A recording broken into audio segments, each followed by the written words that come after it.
mo akong gawing bobo, kaya ko to ng solo. Damn! Hello guys, what's up? So, kumusta kayo guys? So, I'm back with this another reaction video.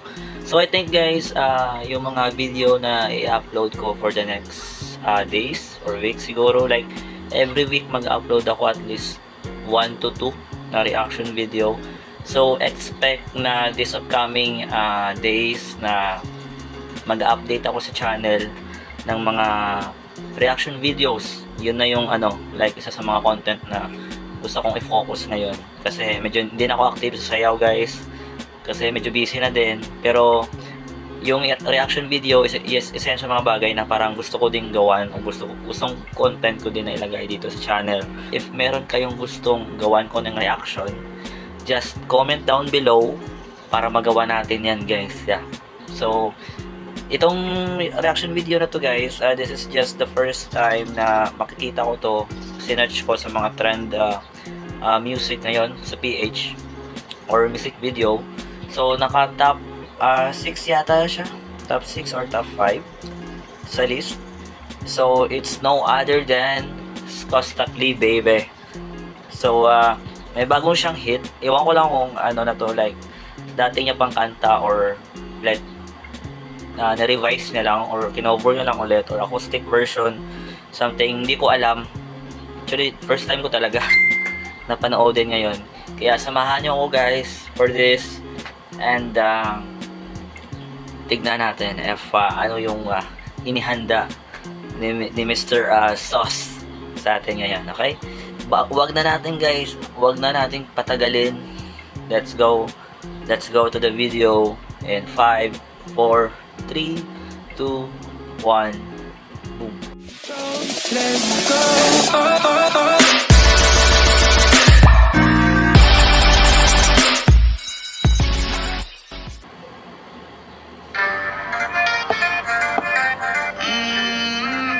Solo title.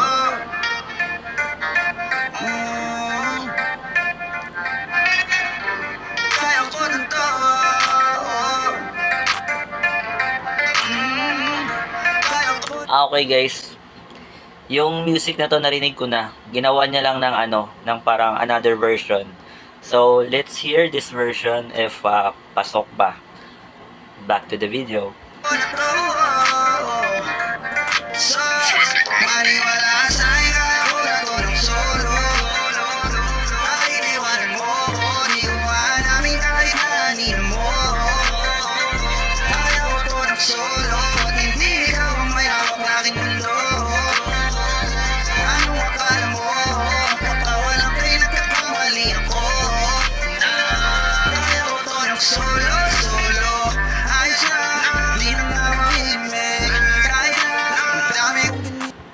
Ito talaga guys yung advantage kapag meron kang sariling studio, sariling gamit, kompleto lahat, plus talent.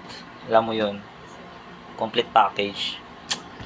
Ganda ng rhythm, maganda yung melody, different siya sa original version. I think parang mas gusto ko nga to eh, mas gusto ko yung ganitong version. Balik tayo.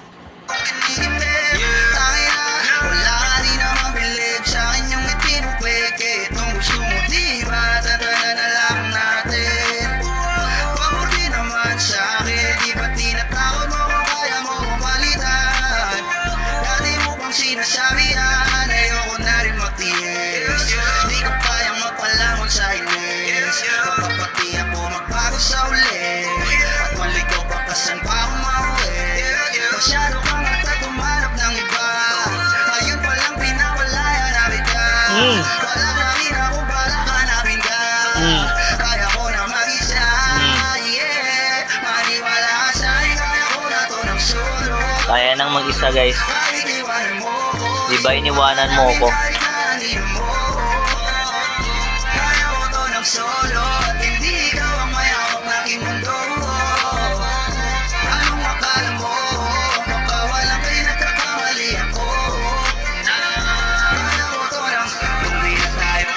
Hindi kakawalan kung nagkakamali ako.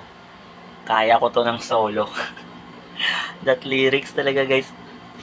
siguro alam naman natin, 'di ba, yung ano, yung history ni Costa. Hindi ko naman siguro kailangang sabihin pa.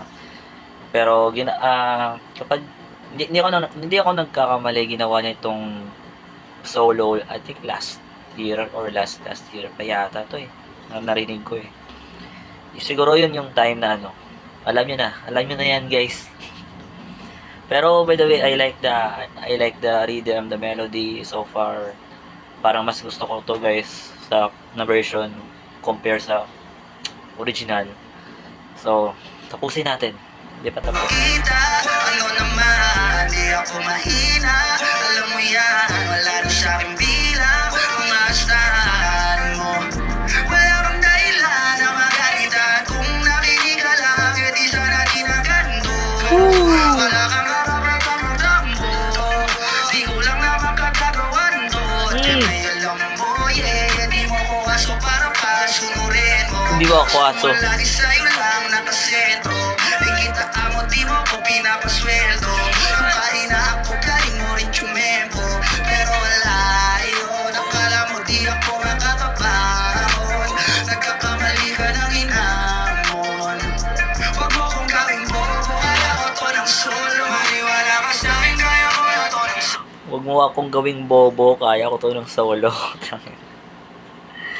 Damn! Hey, kaibigan mo ko. Di ko hanapin kahit na anino mo. Hindi ko hanapin kahit anino mo. Ako ng solo. Hindi ko kaya ang aking mundo. Kinakapan mo. Ang pagkawalay na kayo maliwalang kaya. Kaya ko to ng solo. Kahit na mag-isa, kaya kong mag-isa.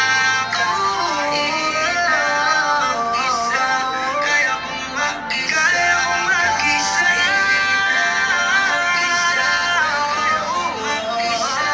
Kahit na mag-isa. Parang ako ngayon, guys, mag-isa. Relate.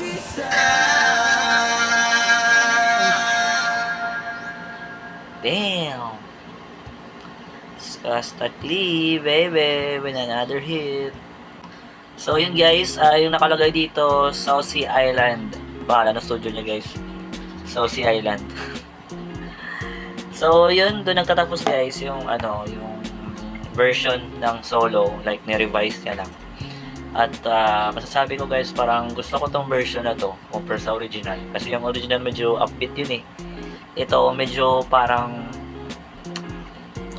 vibey siya na medyo may pagka-dramatic at medyo like parang steady lang ganun.